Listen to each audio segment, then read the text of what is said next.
Generasi Z tumbuh di era digital yang serba cepat, di mana informasi dan opini datang silih berganti dalam hitungan detik. Di tengah derasnya arus tersebut, pemahaman mendalam tentang nilai Pancasila seringkali memudar. Bukan karena mereka tidak peduli, tetapi karena fokus mereka mudah teralihkan oleh dinamika media sosial yang penuh dengan perdebatan dan perbedaan. Padahal, nilai seperti toleransi dan juga menghargai keberagaman sangat penting untuk menjaga harmoni dalam kehidupan sehari-hari. Berbagai gesekan sosial yang muncul belakangan ini menjadi pengingat bahwa Pancasila tetap relevan dan perlu dipegang erat. Disinilah Gen Z memegang peran besar, karena merekalah yang paling dekat dengan ruang digital dan berpeluang besar untuk menunjukkan bahwa nilai-nilai ideologi Pancasila tetap relevan dan justru semakin dibutuhkan dan dalam kehidupan yang serba cepat dan beragam seperti sekarang. Ideologi Pancasila adalah dasar berpikir dan bertindak dengan menegaskan kelima sila. Yang pertama, yaitu keyakinan terhadap Tuhan. Yang kedua, penghormatan terhadap kemanusiaan. Yang ketiga, komitmen terhadap persatuan.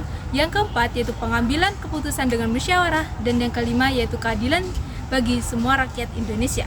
Ideologi ini merupakan pedoman bagi kehidupan, yaitu kehidupan sosial, ekonomi, bahkan budaya, agar kehidupan tersebut selaras dengan kelima sila tersebut.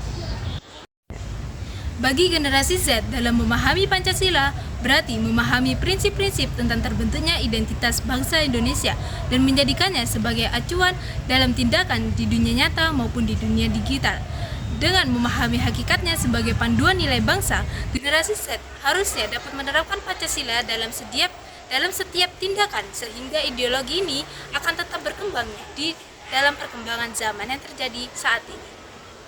Itu adalah penjelasan secara singkat dari Pancasila. Mungkin dari teman-teman pernah mendengar berita atau melihat ada berita bahwa penggerbakan dan perusakan gereja. Aksi pembubaran aktivitas ibadah diiringi dengan pengerusakan tempat ibadah ini terjadi di wilayah Padang Sari, Kecamatan Koto Tengah, Padang, Sumatera Barat. Polisi berhasil menangkap 9 orang atas peristiwa ini. Pecahkan semuanya.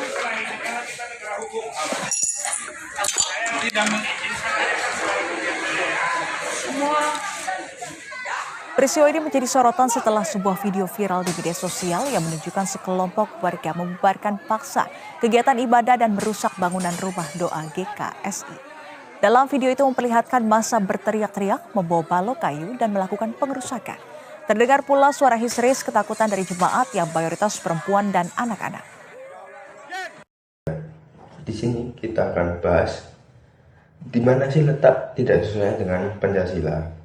Ingin kita mulai dari sila pertama yang berbunyi ketuhanan yang Maha Esa. Nah, dari situ mengapa ini bisa terpenuhi? Oh, tentu saja bahwa tidak ada toleransi di situ. Nah, kita lanjut ke sila kedua, kemanusiaan yang adil dan beradab. Yang mana di situ umat agama Kristen tidak dihargai sebagai manusia juga.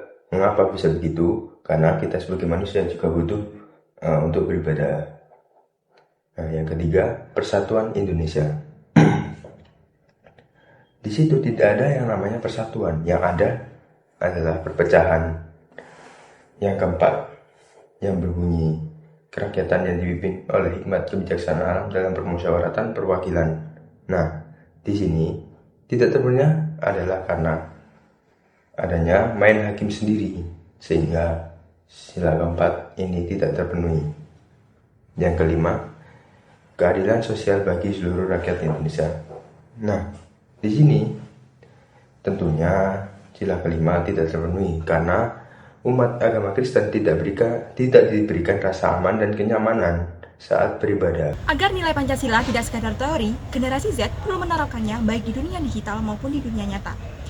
Kita sebagai generasi Z harus bijak menerima dan membagikan informasi di media sosial sebagai wujud sila keempat, agar tidak terprovokasi berita yang tidak benar maupun konflik online. Selanjutnya, membangun dialog yang menghargai perbedaan yang mencerminkan sila ke-1 dan sila kedua, karena menghormati keyakinan orang lain dan memanusiakan sesama penting baik di dunia maya maupun di dunia nyata. Selain itu, generasi Z perlu menolak dan melaporkan diskriminasi atau ujaran kebencian sesuai dengan sila ketiga dan sila kelima. karena itu penting untuk menjaga persatuan dan menegakkan keadilan. Terakhir, dengan menciptakan ruang positif di media sosial dan memberi contoh perilaku berpancasila, mereka memastikan bahwa semua nilai Pancasila tetap hidup dan menjaga pedoman menghargai tantangan di era digital. Pancasila tetap menjadi landasan penting untuk menjaga persatuan dan kedamaian bangsa di tengah perkembangan era digital. Penggerudukan rumah ibadah menunjukkan bahwa praktik nilai-nilai Pancasila seperti toleransi, rasa kemanusiaan, persatuan, musyawarah, dan keadilan belum sepenuhnya diterapkan. Karena itu, generasi Z memiliki peran besar dalam memastikan nilai-nilai tersebut tetap hidup melalui aksi nyata, baik dalam dunia maya maupun kehidupan sehari-hari.